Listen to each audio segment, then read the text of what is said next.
welcome back again to my channel. Ayan. So in today's video, ipagluluto ko kayo ng isa sa pinakasikat na putahe sa Bicol region. Walang iba kundi Bicol Express. Ayan. Pero yung lulutuin ko mga palangga, Bicol Express na may sitaw. Ayan. Para meron namang gulay na kasama. So sa pagkakataong ito mga palangga, dahil medyo malamig ang panahon dito sa amin, and at the same time, nag-crave ako ng spicy food.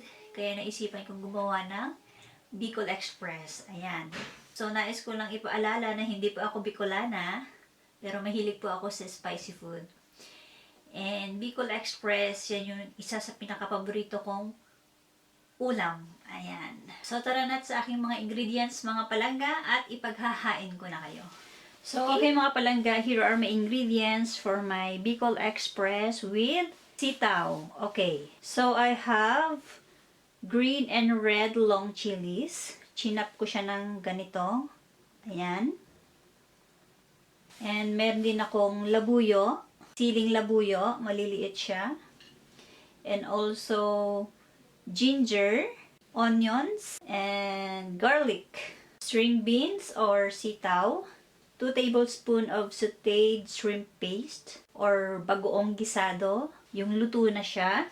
And also salt and pepper, coconut milk, and my pork belly. Chinap ko siya ng ganitong kalalaki.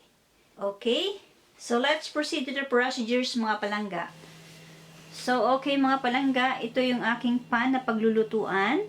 As you can see, wala sa list yung cooking oil. So, yung una kong gagawin mga palangga is ilalagay ko yung pork belly. And isusutay ko siya hanggang sa lumabas yung sarili niyang oil.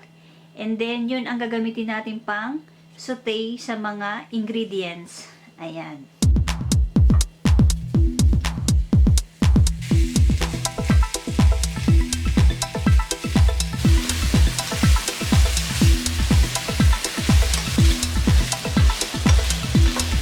So, ayan mga palangga, malabas na yung sarili niyang oil. So, after this, isa-set aside ko muna yung pork. Okay?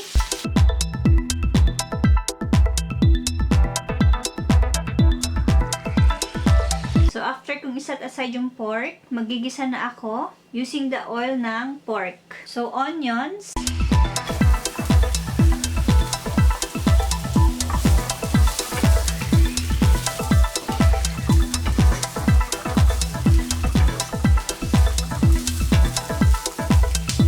Garlic and ginger.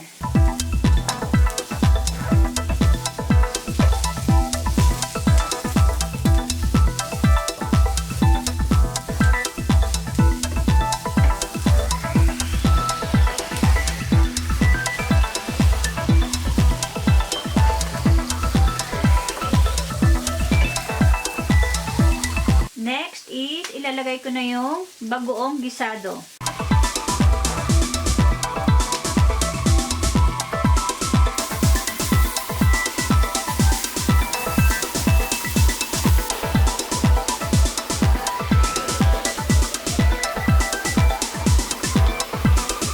And after this mga palangga, ibabalik ko ulit yung pork.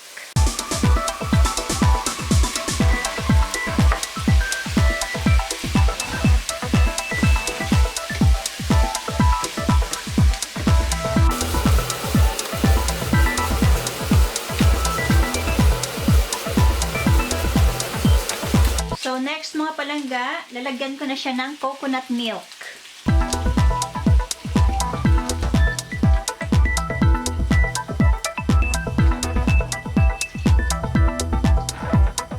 So, next mga palangga, hintayin lang natin kumulo yung coconut milk.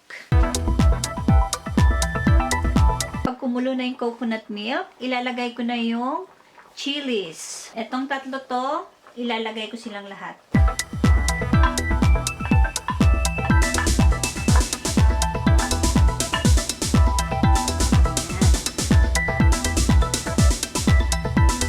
Ilalagay ko na din yung string beans.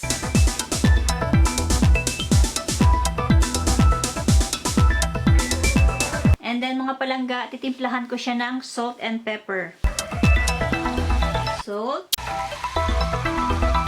and ground black pepper.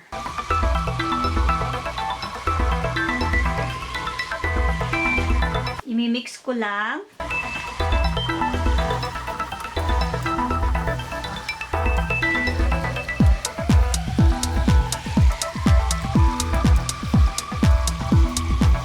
And after this mga palangga, isisimmer ko lang siya hanggang sa maluto lahat. Okay?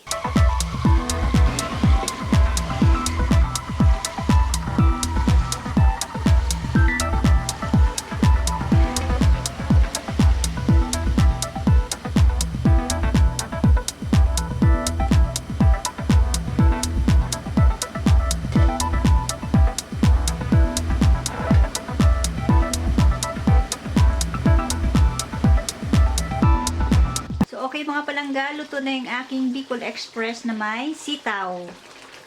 Ayan na siya. So it's time to serve.